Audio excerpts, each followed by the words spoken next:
नमस्कार, मैं हूँ ऋतिक द्विवेदी और आप देख रहे हैं BH24 न्यूज। अभी जो खबर हम आपको बताने जा रहे हैं वो सिर्फ एक आंकड़ा नहीं है बल्कि करोड़ों युवाओं की उम्मीद पर पड़ा एक भारी पत्थर है। अगर आप या आपके किसी जानने वाले ने अमेरिका में नौकरी करने का सपना देखा है तो ये खबर आपके लिए है। आप अमेरिका में नौकरी पाना अब टैलेंट से नहीं बल्कि 88 लाख रुपए की एंट्री फीस देने के बाद से ही मुमकिन हो पाएगा। जी हाँ, 88 लाख रुपए। अब कोई भी अमेरिकी कंपनी अगर किसी भारतीय या किसी भी विदेशी वर्कर को हायर करना चाहेगी तो उसे सालाना $1 लाख यानी करीब 88 लाख रुपए सिर्फ वीजा फीस के तौर पर चुकाने होंगे। अब तक जो H1 वीजा कुछ $1000 में मिल जाया करता था वही अब करोड़ों के बजट में दिया जाएगा। ये फैसला खुद अमेरिका के राष्ट्रपति डोनाल्ड ट्रंप ने लिया है। घोषणा हो चुकी है, दस्तखत हो चुके हैं और कंपनियों की चिंता भी अब लगभग शुरू हो चुकी है।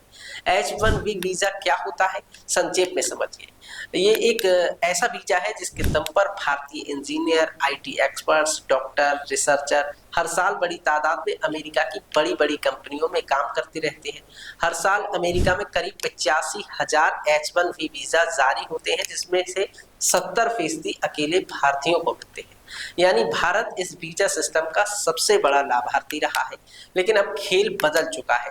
कंपनी अब अपने इंडियन वर्कर को अगर लाना चाहती है तो 88 लाख रुपए की चपत झेलनी पड़ेगी और यही वो मोड़ है जहां लाखों भारतीयों का अमेरिका का सपना लड़खड़ाने लगा है। अब कंपनियां सोचेंगी, क्या एक जूनियर इंजीनियर के लिए इतना पैसा देना वाजिब है? क्या फ्रेशर के लिए, एंट्री लेवल पर एम्प्लॉय के लिए इतना निवेश किया जाए? बड़ी कंपनियां जैसे गूगल, माइक्रोसॉफ्ट, अमेजन जैसे शायद कुछ सीनियर टैलेंट को फिर भी हायर कर लें या अपने साथ रखें, लेकिन स्टार्टअप्स, मिड साइज कंपनियां या वो जो बजट ऑपरेट करती हैं अब शायद पीछे हट जाएं और यहीं से शुरू होती है असली परेशानी। जो भारतीय स्टूडेंट्स सालों की मेहनत करके, पढ़ाई करके, स्किल सीखकर अमेरिका की ओर देखते हैं, अब उन्हें ये तय करना होगा क्या उनका सपना 88 लाख रुपए के बोझ के नीचे दब जाएगा। डोनाल्ड ट्रंप का कहना है कि हमें वर्कर चाहिए लेकिन अच्छे चाहिए और जो वाकई में टॉप क्वालिटी के हों। उसके लिए कंपनियों को कीमत चुकानी होगी। कीमत चुकाएं और फिर साफ तौर पर जो नियम है उन नियमों का पालन करके भारतीय वर्करों को अपने साथ जोड़ दे। ट्रंप अब अमेरिकी फर्स्ट नीति को और आक्रामक बना रही है। वो चाहते हैं कि विदेशी टैलेंट तभी आए जब बिल्कुल जरूरी हो, बाकी नौकरियां अमेरिका को मिले। लेकिन इसका असर सिर्फ अमेरिका पर नहीं बल्कि सीधे तौर पर भारत पर पड़ेगा।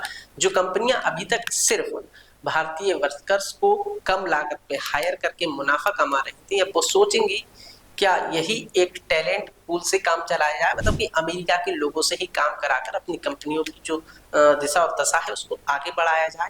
हकीकत ये है कि अब अमेरिका जाना सिर्फ स्किल से नहीं होगा बल्कि उस स्किल पर लगी कीमत से तय होगा। अब सवाल ये उठता है, भारत आखिर क्या करे? क्या अब भारत को अपने ही युवाओं के लिए वैसा माहौल देना होगा जिससे वो अमेरिका जाने के बजाय यहीं कुछ बड़ा करने की सोचे?